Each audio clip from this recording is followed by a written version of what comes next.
Hello friends, video शुरू करते हैं। देखते हैं यदि क्रय मूल्य और विक्रय मूल्य का अनुपात दिया गया है तो लाभ प्रतिशत क्या होगा। यानी लाभ तब होता है जब कोई वस्तु कम की खरीद कर ज़्यादा की बेची जाती है। यानी क्रय मूल्य छोटा होना चाहिए और विक्रय मूल्य बड़ा होना चाहिए। तो यहाँ पर विक्रय मूल्य 5 अनुपात में क्रय मूल्य 4, तो लाभ होगा 1 रुपये का। यानी क्रय मूल्य और विक्रय मूल्य का अंतर कर लेंगे।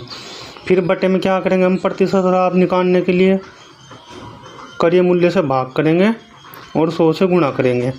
जब इसको हम डिवाइड करेंगे 4 से 100 को तो यह जाएगा 25%। ऑप्शन बी सही है। अब प्रश्न नंबर 2 देखते हैं।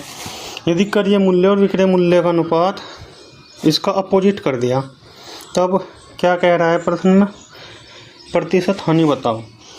तो क्रय मूल्य ज़्यादा है और विक्रय मूल्य का अनुपात कम है, तो यहाँ पर क्रय मूल्य में से विक्रय मूल्य घटाएंगे, हानि आ जाएगी 1 रुपये की और क्रय मूल्य से भाग दे देंगे। क्रय मूल्य कितना है 5 अनुपात में गुना 100, डिवाइड करेंगे तो कितना आ जाएगा 20%। ऑप्शन ए सही है।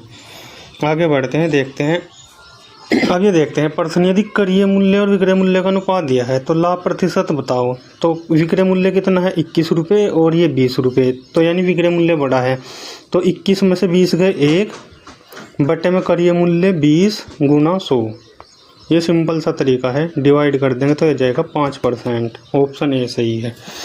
यदि कोई वस्तु 5% लाभ पर बेची जाती है तो विक्रय मूल्य और क्रय मूल्य का अनुपात क्या होगा। तो इससे पहले क्रय मूल्य विक्रय मूल्य का अनुपात दे रखा था प्रश्नों में। अब प्रश्नों में क्या पूछ रहा है, क्रय मूल्य और विक्रय मूल्य का अनुपात। तो हम इस प्रकार के प्रश्न में क्या करते हैं, क्रय मूल्य 100 मान लेते हैं। कितना मान लेते हैं 100। फिर 100 में हम जो लाभ दिया है उसको जोड़ लेते हैं, कितना जाता है 105। ये बन जाता है विक्रय मूल्य सीधा सीधा, जब इस प्रकार दिया गया है।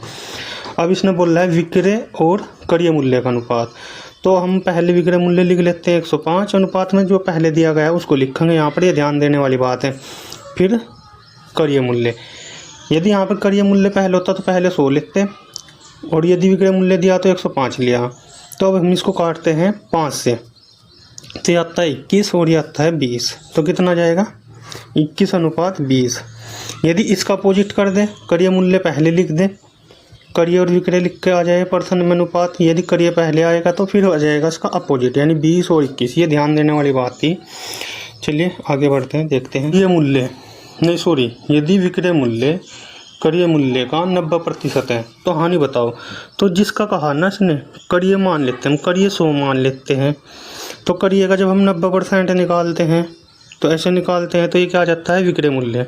तो विक्रय मूल्य 90 रुपये, क्रय मूल्य 100 रुपये, तो यहाँ पर हानि हुई 10 रुपये की।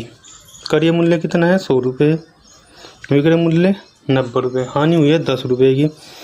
तो 10 बटे क्रय मूल्य कितना है हमारा 100 गुना 100, तो इससे 100 से 100 कट जाएगा, बच जाएगा 10। वीडियो अच्छी लगी